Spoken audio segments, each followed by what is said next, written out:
We're coming to the end of the day, but we'll try to kind of, keep the energy, because this is probably the most important component, which is some of the discussion among the stakeholders. So Natasha asked me, if you don't mind, please, all of you, those blue forms, if you can fill in, I think it's form of evaluation. And I believe, as Stacey mentioned, that the granting mechanism to support the meeting are reflective of evaluations that we fill in. So it's very important to kind of like ensure that we have meeting next year. So if you please, will be great if you can fill them in. So as I mentioned a little bit earlier, I will invite Dr. Lowery, whom you heard from in the morning from Memorial Sloan Kettering Cancer Center, who will talk about the results of the retrospective analysis that was done between Sloan Kettering, UCSF, and Vanderbilt. Actually, this project kind of conceived on this table 2 years ago. And when we kind of put in groups together to try to work in a cooperative fashion and come up with some project, we heard from Renu Kayer about her project, and the group of Dr. Lowery, Dr. Kelley, and Dr. Goff decided to actually work on the 3 institutions work on retrospective look at second-line therapy to kind of like build some concept about where this data might lead us in regard to applying therapies. So Maeve, maybe you can come up, and then we'll follow that by some discussion among everybody.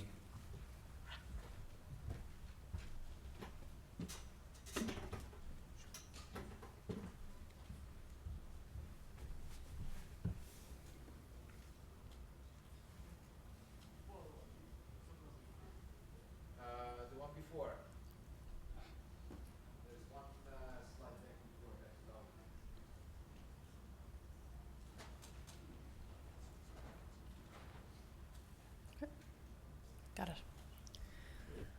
So I'm presenting this on behalf of both Laura and Katie. It's been a very unified effort and a lovely opportunity for collaboration. And we very gratefully acknowledge the financial support of the Cholangiocarcinoma Foundation, who've been supporting this work through their grant mechanism for facilitating research. And as Ghassan said, this came out of the meeting a couple of years ago, whereby we were together in a working group charged with coming up with ways to bring forward the area of new systemic treatments for patients with cholangiocarcinoma. So we came up with a relatively simple idea, but one that we hope may inform our future efforts. And really what we wanted to look at was how patients in our institutions did with second-line chemotherapy for advanced biliary cancers. We've heard a lot today about the standard of care treatment first line from Juan and from Katie, and we all know that GemCis is a standard first-line chemotherapy. And also emphasised today is that there really is no standard second-line chemotherapy for management of patients with advanced biliary cancer. Frequently we do use chemotherapy in this setting without an FDA-approved agent, using 5-FU-based regimens, sometimes taxanes. But overall, the use of chemotherapy is somewhat disparate among different centres and sites and among different countries. So essentially, we felt that we need to understand both the practice patterns and the contemporary outcomes with use of second-line chemotherapy for advanced biliary cancer.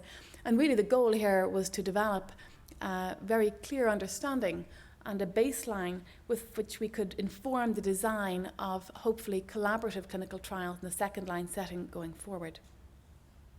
So it was a very simple design. Objectives to determine the incidence and outcomes with second-line chemotherapy in advanced cholangiocarcinoma. We deliberately specified that these were patients treated in the post-ABCO2 era to enrich for the fact that most patients would have received a gemcitabine platinum combination in the first-line setting. And as you know, our institutions are geographically somewhat varied across the country. So we measured outcomes according to study sites and looked at clinical and pathologic features, and our overall long-term objective really to develop future multicenter chemotherapy second-line studies for advanced cholangiocarcinoma at our institutions and use this to inform the design. So we took patients who received second-line chemotherapy for advanced biliary tract cancer between January 2011, so following publication of the ABCO2 data, And we identify them through our institutional mechanisms with registry data, of course with IRB approval at each site. And we did actually encourage inclusion of patients who had relapsed during or within 6 months post-adjuvant chemotherapy, and we counted their first line for advanced disease really as second-line treatment.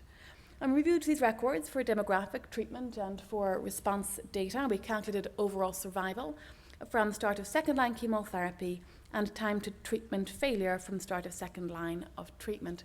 And these were patients that were predominantly treated in our institutions, and we only included patients in whom we had detailed information about the regimen used both first and second line, about the duration of second line chemotherapy, and in whom we had adequate follow-up in terms of survival. So overall across our 3 centres, 198 patients were treated over that time frame with second line chemotherapy for advanced biliary cancers. 123 at Sloan Kettering, 45 at UCSF and 30 at Vanderbilt. This included intrahepatic cholangiocarcinoma, extrahepatic cholangiocarcinoma, and patients with gallbladder cancer.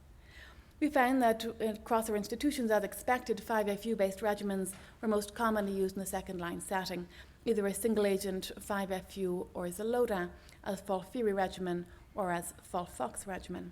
And interestingly, across our institutions, 52% of patients went on to receive third-line chemotherapy following disease progression on second line. So echoing the point I think Jennifer made earlier on, that really we're realizing now that the field is changing and there really is opportunity for administering both second and even potentially third lines of chemotherapy in these, albeit very highly selected patient populations. So these were our results, demographics as one would expect. Median age about 62 years, but with a wide range, even as young as 21, approximately equal male and female gender. And reflecting our institutional biases, actually a lot of patients with intrahepatic cholangiocarcinoma, so 61% with intrahepatic cholangiocarcinoma, 14% with extrahepatic, and 25% of patients with gallbladder cancer. The majority of patients had advanced stage disease at diagnosis. Those who were stage 1 or 2, we actually included only at time of disease reoccurrence for our survival endpoints. So all patients enrolled were at stage 4 or 3 disease, but stage 1 or 2 reflects stage at diagnosis. So in terms of the first-line chemotherapy regimens, as one would expect, most patients received gemcitabine or in combination with cisplatin or in combination with oxaliplatin. 73% of patients received this as first line, and that was mostly gemcitabine cisplatin. Reflecting some treatment patterns at my institution, a small number of patients received treatment with intrahepatic FUDR via hepatic arterial infusion pump, and that was usually in combination with systemic chemotherapy. And there were just 7% of patients who were in that group who had relapsed within just 6 months post-adjuvant gemcitabine or 5-FU-based chemotherapy. The other is really a mixed bag and predominantly is 5-FU-based chemotherapy as first-line regimen, as FOLFOX or a single agent. In the second-line setting, again, as one would anticipate, majority of patients received 5-FU-based chemotherapy. This was pretty equal split between single-agent 5-FU, FOLFIRI regimen or FOLFOX regimen. Another 18% gemcitabine-based, again, all at Sloan Kettering, 5% with intrahepatic FUDR, and a smattering of other regimens, some patients who went on clinical trials, although actually not many, some patients who received taxanes and some who received EGFR inhibitors. So our results were sobering, and we went into this in full realization of the data already published, where, as we know, the median time to progression on second-line chemotherapy for patients with biliary cancer is just 3 months. We had hoped that we may show something better, and we did not. And I think it is sobering to see the very limited effects of chemotherapy in the second-line setting, even in highly, highly selected patients treated at academic medical centres. So our time to treatment failure on second-line chemo was just 2.2 months. Cumulative incidence of failure of second-line chemotherapy at 6 months, 76%. We found no association between time to treatment failure on second-line chemotherapy and any clinical or pathological characteristics. And there was really no difference in terms of either overall survival following initiation of second-line chemotherapy or a time to treatment failure on second-line chemotherapy between different regimens treated or different regimens administered in the first-line setting. So whether patients receive platinum or non-platinum containing regimens in the first-line setting had no bearing on whether or not they responded to treatment in the second-line setting, albeit acknowledging the caveats of a retrospective study and relatively small numbers. So this is our Kaplan-Meier curve. And what was a little more encouraging, however, was the survival that we saw. So our median overall survival across the 3 institutions from start of second-line chemotherapy was 11 months. That actually was somewhat longer for patients with intrahepatic cholangiocarcinoma and less so for patients with gallbladder cancers. That was 13.4, 9.4 and 6.8 months respectively for those anatomic subtypes. Looking at our overall survival from start of first-line chemotherapy in this highly selected patient population, remembering these are only the patients who made it to receive at least 1 dose of second-line chemotherapy, median overall survival was 22.4 months. So we did find that intrahepatic cholangiocarcinoma was the one variable associated with improved overall survival at 1 year compared to extrahepatic and gallbladder cancers. There was 81% 1-year survival compared to 76% and 72% respectively. So this tells us, I think, that we have little impact perhaps on the disease course with systemic chemotherapy. But importantly, it tells us that there's a real population of patients here in whom, with good supportive care and acknowledging highly selected, there's an opportunity to intervene with potentially better therapies. These are Kaplan-Meier for patients' overall survival from initiation of second-line chemotherapy. Median follow-up for survivors was 5.1 months in this group. And in terms of overall survival from first-line chemotherapy, median overall survival of 22.4 months and median follow-up for survivors of 14.7 months. So in conclusion, as I guess as expected and as published elsewhere, second-line chemotherapy for advanced biliary cancers, predominantly with 5-FU-based chemotherapy, has limited activity with a median time to progression of less than 3 months in this retrospective analysis. However, despite limited activity of systemic chemotherapy in this setting, the survival of highly selected patients at tertiary referral cancer centres was better than one may have anticipated. So we would conclude, again looking forward, that clinical trials of novel therapies for second-line treatment of advanced biliary cancers are feasible and that they are needed. And this multi-centre collaboration, we hope, may provide at least a contemporary benchmark in terms of progression-free and overall survival for patients treated in the post-ABCO2 era with chemotherapy for planning of future collaborative clinical trials.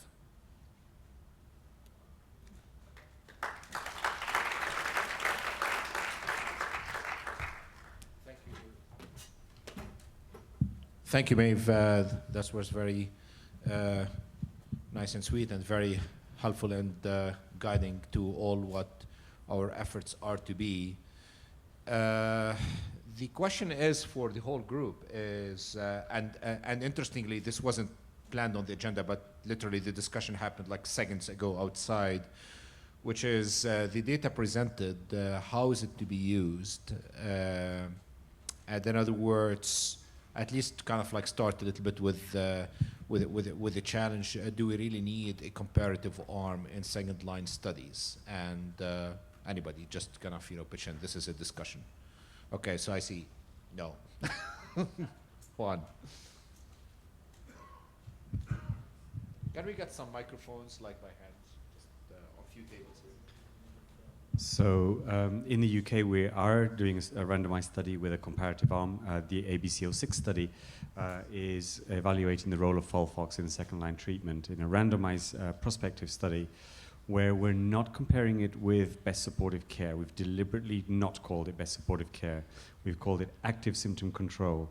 This is about seeing patients on a 4-weekly basis, making sure we're checking CRPs, making sure we're picking up impending biliary obstruction, managing those proactively. So it's about how can we optimize the supportive care for patients, and then what does chemotherapy add over and above that?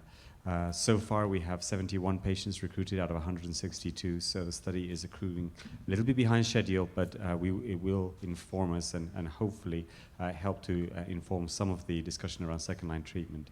However, I think given the data that we've seen today, I think there is no compelling reason why chemotherapy should be the way forward rather than clinical trials. So Juan, the C-reactive protein, how does that inform the best supportive care? So we use it to pick up impending infections and just as a surrogate with lots of other things. So look at the white cells, and how the patients are doing. So it's about just having that closer follow-up and closer monitoring. Any other thoughts? So, this is kind of like a hot item. Already we're dealing with it. Actually, Jennifer and I just are privy to some information from this afternoon, and already the cooperative groups are bringing, forward certain proposal of studies in the second-line setting with obviously something varied from capstabine to FOLFOX to CAPOX to dealer's choice. And some of you who have been in this for a longer while remember the kind of experience of dealer's choice in pancreatic didn't go far. So, Alan. So one of the most interesting things of the data to me was the duration of overall survival given the PFS of 2.2 months. So in fact, patients lived 9 months almost beyond that point. So I think the end point, it may not be the right place to look perhaps, or a lot of it depends on how much time they'd been on before, et cetera, maybe even selection bias at the different centers. Be interested in what people think about whether this is the right population, because that tells you you're radiographically progressing long before it's clinically meaningful. And the question was brought up along that line is, do we really need to go in second line? In other words, even if we have something which is to be investigated, can we go directly into first line? Any thoughts?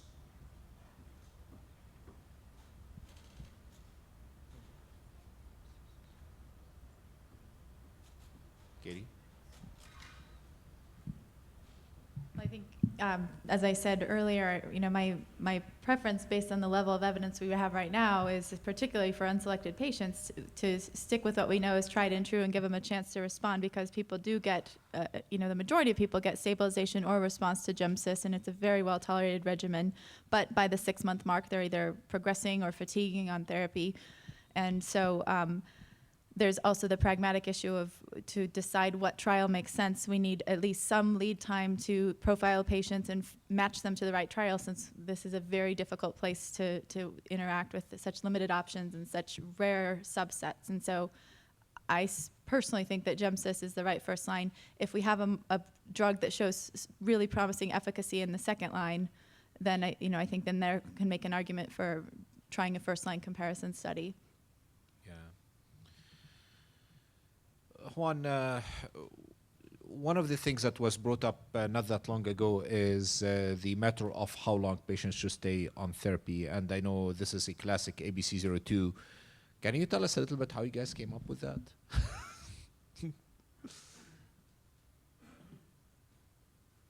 So I think that's just a reflection of international practice. So within the UK, we tend to give a block of treatment. Traditionally, it's been 6 cycles with cisplatin and gemcitabine. It was 6 months of treatment. So it was 3 months reevaluated scan, carry on treatment patients who have got stable disease or better. The question is, does that make a difference to whether you plan to give treatment long term? In fact, you heard earlier when I was talking that the Japanese colleagues follow the protocol, but they didn't follow it to the letter. The one thing they wanted to build into their protocol is treat until disease progression, which was fine. But interestingly, when we evaluated the data between ABC02 and BD22, the amount of chemotherapy given and the time on treatment was the same. So even though they intended to give treatment until disease progression in a different model to ABC02, in fact, the actual delivered treatment was exactly the same. We know, I completely agree, that patients do start getting increasing fatigue. That's a platinum effect, and increasing thrombocytopenia. There is an option then to drop out the cisplatin and just continue gemcitabine. But what we tend to do is just give patients a treatment break. Yes, One of the things I think you could think along the lines of, dare I say it, I Spy or I Spy 2, in terms of a moving, a nimble trial that allows you to move drugs in and out, arms in and out, and possibly the other, in the midst, of course, capturing, looking for circulating cell-free DNA, things like that, but also identifying, let's say, extreme responders and looking to capture those rare patients from wherever they might be. I think, but the real view would be to really not have the idea that you're going to do a conventional phase 2, but rather to explore a variety of things, since we really don't have anything that jumps up at us right now. No, you're absolutely right. Actually, the washout periods are, if anything, it was a way for the FDA to discern who is benefiting from what and kind of like to split the beans. And interestingly, if you talk to the statisticians, and you remember we had that discussion with Thomas Fleming many times, is that really statisticians don't understand anymore the trials within the confines of when you start and stop therapy, but they pretty much understand the whole process. And in others, for them, whatever happens afterwards is really probably readily influenced by the trial that you're trying to do at this point in time. And as such, however, I don't know, how the industry will look at this in regard to if we were to do that nimble dynamic trial where you screen the patient, you start the GemCis, whatever you come on, you just move on one item after the other. That's going to be a quite interesting concept to kind of think about, and I don't know how it will be perceived as in regard to that collective activity versus a single activity.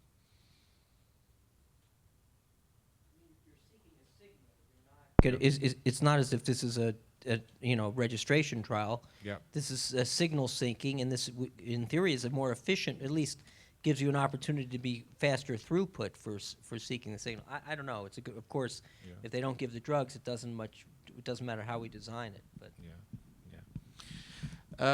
I'll move to another subject, which is the splitting and lumping, because this came out quite a bit, and just kind of like you set up the frame here.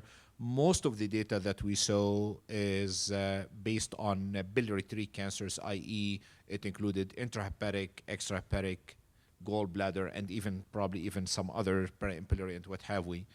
Nonetheless, we kind of saw from the different disciplines a clear understanding, and probably already everybody is convinced that we're dealing with different diseases. Even on the genetic level, we pretty much saw this nicely reported by Maeve and others as well. And the question is, already we are, I don't remember who was at the break, I think it's Mike Shotty, already we're dealing with so rare disease, and to kind of split it further, where do we kind of replace practicality for a sound scientific question? So I'll just open it for debate. Anybody would like to comment on that? So, Maeve, go ahead.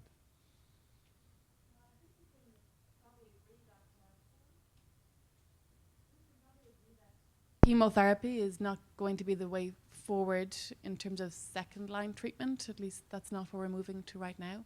So we're talking about patient selection, probably, hopefully, based on tissue biomarkers.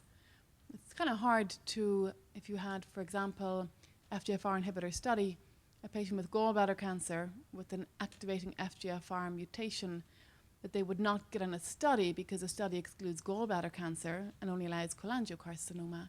It doesn't seem correct. So if you really believe in your biomarker, then I don't know that that should differ across different sites in the biliary tree. And probably you'll find that if you select based on molecular alterations, that will fall out anyway in terms of the more frequent in different areas. That's a great point. Actually, Maeve and I are privy to that discussion also, that we're dealing with that as we speak. And the question is, if you built a study and you say it's intrahepatic cholangiocarcinoma, FGFR fusion proteins, or what have we, and then you get somebody who's gallbladder with this, what do you do? And the question is the splitting really based on the anatomical site, or is it really on the molecular side? And shall we kind of hash that as well on the cooperative group levels as well? That's a great point. So any other thoughts on that? Katie? maybe not so much for gallbladder, but often Yeah. perihilar and intrahepatic are very hard to discern clinically, especially once patients are advanced with a lot of disease in the liver. And so it becomes, an erroneous primary diagnosis or artificial. And so you wouldn't want to stratify or exclude a patient with that was called perihilar but was really intrahepatic that grew down, and vice versa. So I think that the inaccuracy of the primary site of diagnosis calls in the real world should not compromise our enrollment either. Yeah. So that's a very important lesson take home, because in other words, when we are sitting in any advisory or even ourselves designing trials in the cooperative groups, I think probably it's something to think about, is rather than putting criteria by an anatomical site, just kind of be a little bit more permissive. And the question, even would you go even further than that? And if you have a GFR from other disease, definitely you'll draw some kind of boundary somewhere. But yeah, I probably can see that. And in other words, probably ironically, this might sort itself out rather than us trying to kind of define it in regard to those studies. However, there's going to be a major challenge for accrual, especially if there is any form of combined backbone plus a biologic that requires serious randomization. That's going to be a very, very daunting task in regard to how to sort this out. But it's something that probably again will reveal itself. Even though we're very, very aware about like trials that don't accrue because they don't represent real populations. That's really how we read them on the task force. So it's going to be a challenge. Any thoughts before we move to the last point? Yeah, Jennifer. Yeah, here, we'll get you a microphone.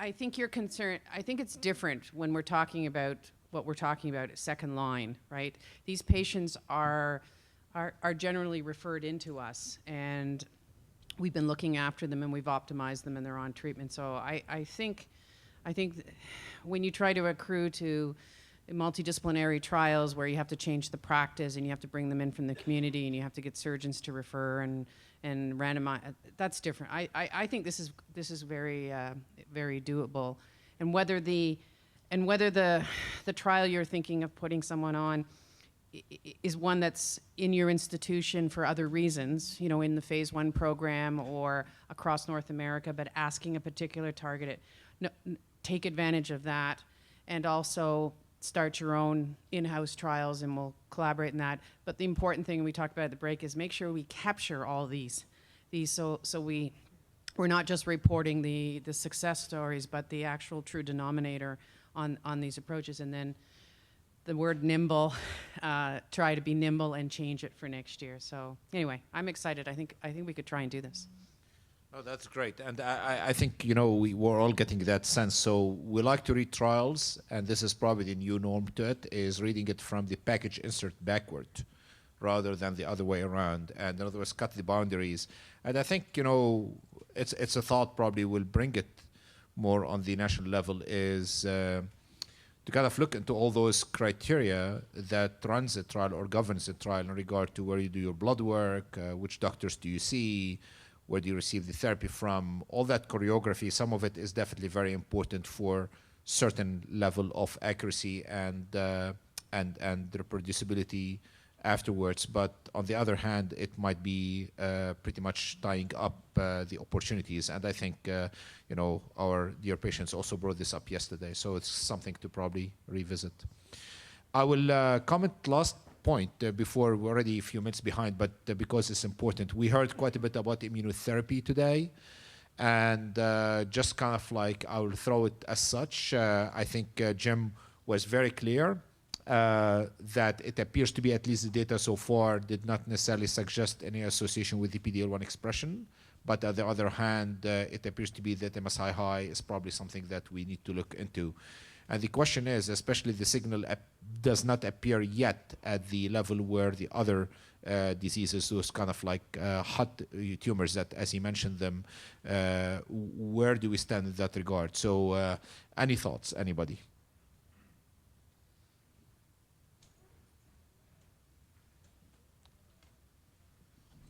Yep. Go ahead, Maeve. So just one thought from that Japanese paper we discussed a little earlier on.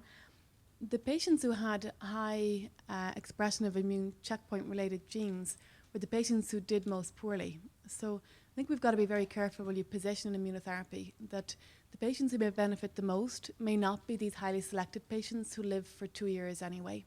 So it may just be something to watch for, that if we start with GEM-CIS and these patients deteriorate rapidly on first-line therapy, they may not make it to a second, third-line immunotherapy type study. Fair to say. Jim, how do you read the positioning of immunotherapy in regard to that kind of like prior exposure to multiple treatments to kind of prep the field? Is this still, you know, or what Maeve is saying in regard to strategy opening first will make probably more sense? Hello? Yeah, you're here. Yeah. I think that's a hard question to answer. I think anecdotally, at least, and as I've treated patients with biliary cancers, when I've seen patients that do seem to have a higher mutational burden, they do seem to actually do worse. So I think that there might be something to explore in that pathway. There's been some data that that prior cytotoxic therapy, I don't know, the hypothesis might be that there could be an increase in damage, and that might make immunotherapy more effective. I don't think that's really that's been borne out in any real way. I don't know if anyone else has any comments. Yeah, fair enough. These are some thoughts. Anything else? Okay, good. I know it's hard to put a debate like this at the end of the day, but thanks for all those contributed. That's important. And, by the way, we're taking notes. And on the other hand, we will ask from every debate, at least one of the debaters, maybe the one who conceded, will decide, to kind of like send us a blurb, like maybe a paragraph, with the idea that we're going to try to collect all that information in a manuscript on behalf of everybody to kind of like put a high-level kind of summary about the whole meeting. So, all those who spoke will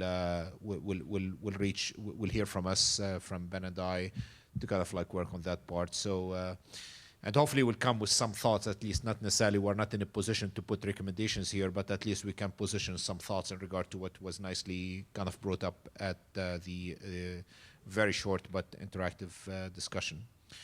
With this said, so we can keep going because we're a little pressed on time. So